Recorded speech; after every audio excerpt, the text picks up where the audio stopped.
unetêtebienfaite.fr. Aujourd'hui, j'avais envie de vous parler d'un sujet qui m'intéresse beaucoup, celui de l'organisation et des bonnes habitudes. Très tôt, j'ai compris que si j'avais de bonnes habitudes, eh bien, petit 1, je serais plus efficace et petit 2, j'aurais plus de temps pour jouer. Mais tous les enfants n'ont pas ce goût, on va dire, naturel pour l'organisation et c'est pourquoi je voulais partager avec vous les 4 habitudes qui me semblent nécessaires pour un temps de travail à la maison le plus serein possible. Prendre de bonnes habitudes, ça prend du temps.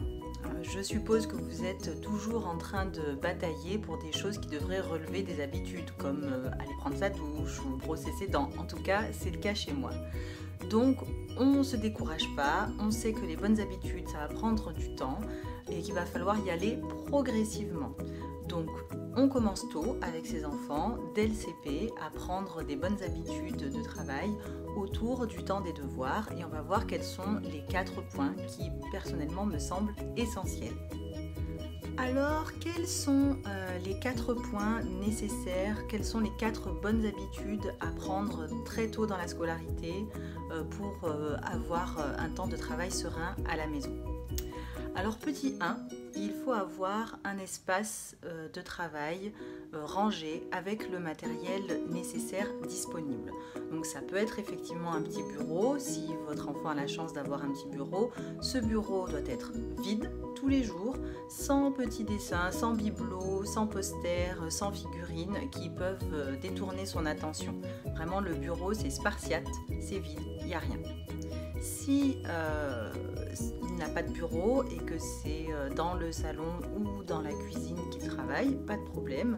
À partir du moment où cet espace également est vide, propre, et qu'il a le matériel nécessaire à portée de main. Donc soit c'est sa trousse qu'il a dans son cartable, soit, et je vous conseille vivement, d'avoir à disposition à la maison tout le matériel qu'il faut en double, donc le stylo, le crayon, la gomme, la colle, etc. Une trousse complète en fait à la maison avec des crayons de couleur et des feutres. Comme ça, pas de panique et pas de stress au moment des devoirs. Si la trousse n'est pas dans le cartable, on a ce qu'il faut pour travailler à la maison. Deuxième point, s'accorder un temps de pause mais pas trop long. Entre la sortie de l'école et la mise au travail à la maison, le temps ne devrait pas, devrait plutôt être, je vais dire, entre 20 et 40 minutes en fonction du temps de trajet que vous avez à faire. Alors dans ce temps de pause, qu'est-ce qu'il y a? Eh bien évidemment, il y a le goûter, il y a un temps de discussion avec vous sur ce qui a été, ce qui s'est passé dans la journée, ce qui a été éventuellement travaillé, les petites anecdotes, etc.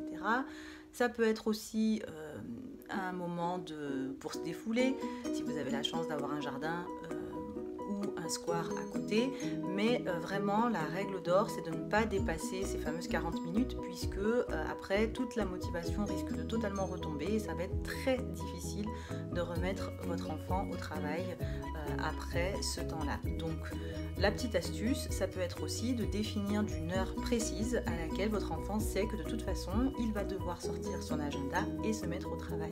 Donc ça sera en fonction de l'heure et du trajet, mais on peut définir, exemple, à 17h15, tu sais que tu sors ton agenda et que tu te mets au travail. Et ça sera comme ça tous les jours après l'école. Donc voilà, l'idée c'est de ritualiser ce moment de mise au travail. Troisième point, c'est l'implication de l'enfant durant le temps de devoir. L'idée, c'est de ne pas laisser traîner, de ne pas passer des heures à faire les devoirs, ce qui lui va l'avantager, mais c'est pas forcément évident pour lui de rester concentré. Donc le fait d'avoir un espace vide et calme avec le matériel nécessaire va favoriser cette concentration. Voilà, on ne va pas caresser le chat, on ne prend pas le magazine qui est à côté de soi, on essaye de rester concentré au maximum sur sa tâche pendant le temps imparti. Avec ou sans votre aide, ça dépend de l'autonomie et de l'âge de l'enfant. Je ferai certainement une vidéo sur le sujet plus tard. À savoir, les enfants de CP ont une concentration optimale, on va dire, pendant 10 minutes d'affilée. CE1, CE2, on passe à 15 minutes et CM1, CM2 de 20 à 25 minutes. Donc il ne faut pas non plus trop en attendre de la part de votre enfant. Il ne sera pas capable de rester vissé à son bureau 45 minutes concentré, en tout cas pas à l'école primaire. Donc la petite astuce, ça peut être d'utiliser un minuteur pour que votre enfant visualise le temps qu'il doit rester concentré. Ça peut le motiver un petit peu plus, d'avoir une notion concrète du temps qu'il va passer à faire tel ou tel exercice. Et on peut recommencer le cycle si nécessaire, s'il y a beaucoup de devoirs ou si ça n'a pas été compris, etc. Mais l'idée, c'est de faire des temps de concentration courts mais intenses. Point numéro 4, donc dernier point, et bien justement c'est faire le bilan. Donc une fois que les devoirs sont terminés, on vérifie que tout a été fait et pour l'indiquer, eh bien, on prend la règle, on prend le crayon, on barre dans le cahier de texte ou l'agenda le travail qui a été réellement effectué. De la même façon, on prend le cartable, on vérifie qu'il n'y a pas de mots pour papa et maman à faire signer dans le cahier de liaison. On range le bureau pour le retrouver tout propre, tout beau pour la prochaine séance de travail ou une séance de dessin ou de coloriage. Et on boucle le cartable, c'est fini et on peut passer à autre chose.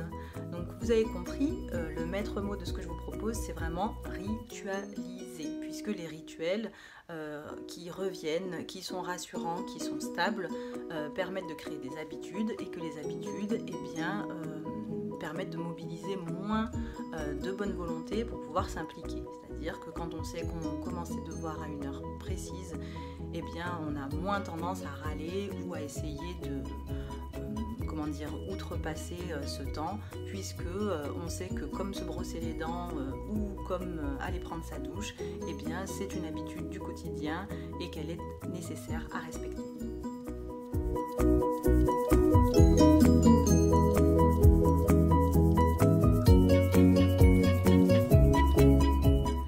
Voilà, j'espère que cette vidéo va vous être utile. N'hésitez pas à partager en commentaire vos expériences, vos éventuelles questions autour de la mise au travail des enfants, qui reste un point de toute façon délicat. J'espère vous retrouver sur le blog unetêtebienfaite.fr, sur éventuellement la page Facebook Devoirs Zen.